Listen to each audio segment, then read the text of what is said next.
Pawan Kalyan statement వెనుక బాధ్యత రాహిత్యం కనపడుతున్నది. రెండవది అవగాహన లేమి కూడా మనకు కనబడుతుంది.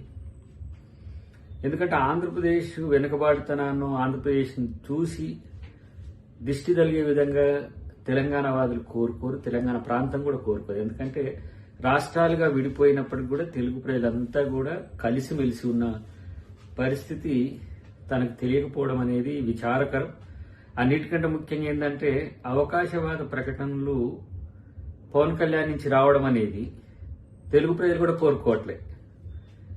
సరే, అనాలోచిత స్టేట్మెంట్సా లేకపోతే ఉద్దేశపూర్వకంగా చేస్తుందా అనే దాంట్లో అనాలోచిత స్టేట్మెంటే కనబడుతుంది మనకు. కాబట్టి గోదావరి ఎప్పుడు కూడా తెలుగు ప్రజల్ని సమానంగానే చూసింది.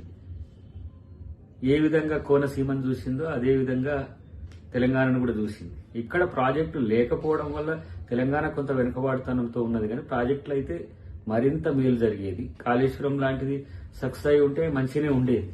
కానీ ఈ అంశాలలో తనకు అవగాహన లేకపోవడం వల్ల కేవలం రాజకీయ ప్రేరేపిత ప్రకటనలతోనే ఈరోజు పవన్ కళ్యాణ్ ఈ స్టేట్మెంట్ ఇచ్చిందని మనం అనుకోవాల్సిన అవసరం ఉంది.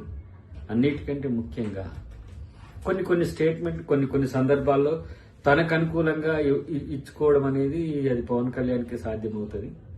కానీ ఆంధ్ర తెలంగాణ ప్రజల మధ్యన చిచ్చు పెట్టే విధంగా భారతదేశంలో ఏ నాయకుడు స్టేట్మెంట్ ఇచ్చినా ఈ తరహా వ్యతిరేకత వస్తుందనేది ఊహించి ఉండకపోవచ్చు. కానీ ఏదో ఫ్లోలో తనున్న నియోజకవర్గంలో మాట్లాడేటప్పుడు మాట్లాడుతున్నది ఒక డిప్యూటీ సీఎం హోదాలో మాట్లాడుతున్నాం అనేది కనుక గుర్తుండే ఉంటే ఇలాంటి ఒక నెగ్లిజెంట్ స్టేట్మెంట్ వచ్చేది కాదు. ఇది తెలుగు ప్రజలు ఎవరు కోరుకోరు, తెలంగాణ ప్రజలు కూడా ఎవరు కోరుకోరు. కాబట్టి ఏదేమైనప్పటికీ కూడా కొంత మెచ్యూరిటీ లెవెల్స్ మరింత పెంచుకుంటే ఇంకా బాగుంటుంది.